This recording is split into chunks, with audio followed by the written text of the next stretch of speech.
The Crown Prince of Dubai, Sheikh Hamdan Bin Mohammed Al Maktoum, begins his first official visit to India today.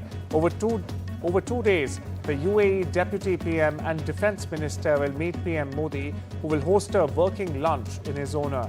He's also scheduled to hold talks with External Affairs Minister Dr. Jaishankar and Defence Minister Rajnath Singh. Meanwhile, in Mumbai, the Crown Prince will lead a business roundtable with Indian and Emirati leaders. Now, the visit comes to strengthen the India-UAE comprehensive strategic partnership, deepen trade ties, and further connect the 4.3 million strong Indian diaspora in the UAE. In fact, it's important to underline here that the UAE also hosts India's largest overseas community, which is around 4.3 million strong. My colleague Shabana Sheikh joins us for the latest from Mumbai. Shabana, what's the latest you're picking up? And please walk our viewers through the itinerary of the UAE's Deputy PM. So this is a very important meeting from expanding trade, energy collaboration and enhancing digital partnerships and cultural exchanges. The agenda is packed with opportunity. Now, leaders of both countries will actually explore new pathways for investment, especially under the framework of, like you rightly said, the Comprehensive Economic Partnership Agreement.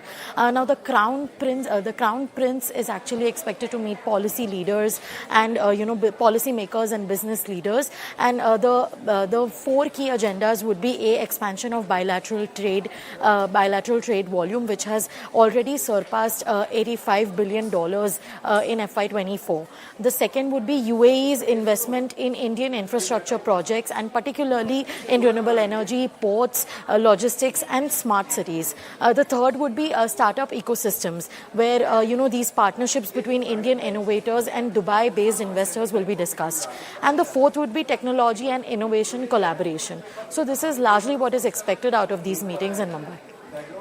Thank you so much for that, Subara. Moving on, Finance Minister Nirmala Sitharaman has arrived in London to begin a 6-day official tour of Europe. The highlight of the visit is the 13th India-UK Economic and Financial Dialogue with Chancellor Rachel Reeves, focusing on trade, UPI, interlinkage, investment and even financial regulation. Now, bilateral talks in the India-UK Free Trade Agreement are expected on the sidelines. She will then travel to Austria for meetings with top Austrian officials and business leaders. Meanwhile, President Draupadi Murmu has arrived in Lisbon for a 4-day state visit to Portugal and Slovakia, the first such visit, in fact, by an Indian president to Portugal in 27 years. She was received with full honours, in fact, by President Marcelo Rebelo de Sousa at the historic Praça do Império. During a meeting with the Portuguese president, President Murmu led delegation-level talks focused on expanding cooperation in trade, technology, education and renewable energy. Now, the visit comes to deepen historic ties between the two nations. Next, President Murmu will travel to Slovakia, marking the first visit, in fact, by an Indian head of state in the country in nearly 3 decades as well. South Korea will hold a snap presidential election on the 3rd of June after the dramatic ouster of former President Yoon Suk-yeol. Now, Yoon was removed by the Constitutional Court for declaring martial law and deploying troops in December, an act deemed unconstitutional. The country has since been led by Prime Minister Han Sak-soo in an acting role. Meanwhile, Liberal opposition leader Lee Jae-myung, who narrowly lost in 2022, is the current frontrunner despite facing ongoing legal battles. On the other hand, Conservatives are yet to rally behind a single candidate, and the vote comes amid economic concerns and a tense relationship with the Trump 2.0 administration in Washington, D.C. A fresh wave of tension is rocking global markets after US President Donald Trump threatened to slap a 50% tariff, in fact, on Chinese goods. Now, this comes in response to Beijing's new 34% counter tariff, which followed Trump's earlier 34% duty on imports from China. Now, if enforced, the new US tariffs would mean companies pay a staggering 104% in total taxes on Chinese products. Speaking at the White House, Trump said there would be no pause in these actions and stressed it's now America first. China, in a strong rebuttal, accused Washington of economic bullying and unilateralism.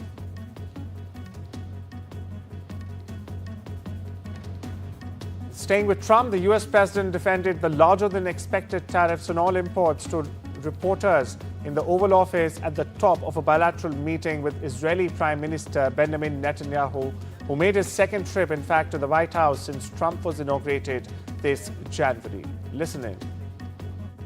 We will eliminate the trade deficit with the United States. We intend to do it very quickly. We think it's the right thing to do. And we're going to also eliminate trade barriers, a variety of trade barriers that have been put up unnecessarily. And I think Israel can serve as a model for many countries who ought to do the same. I recognize the position of the United States. It says, we're allowing other countries to put tariffs on us, but we don't put tariffs on them. And, I'm a free trade champion, and free trade has to be fair trade.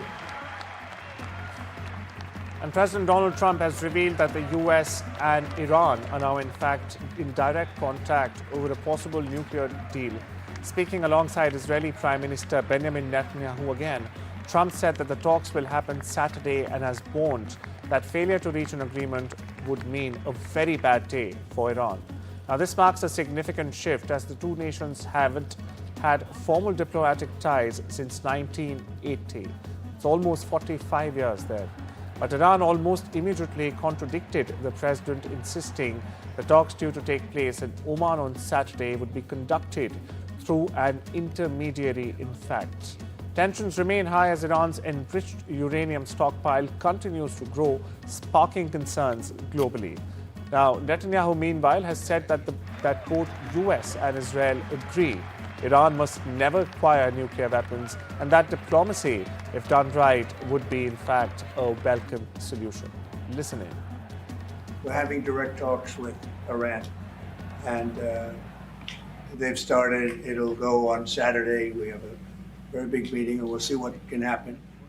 And I think everybody agrees that doing a deal would be preferable to doing the obvious. And the obvious is not something that I want to be involved with, or frankly, that Israel wants to be involved with if they can avoid it. So we're going to see if we can avoid it. But it's getting to be very dangerous territory. And hopefully those talks will be successful. And I think it would be in Iran's best interest if they are successful.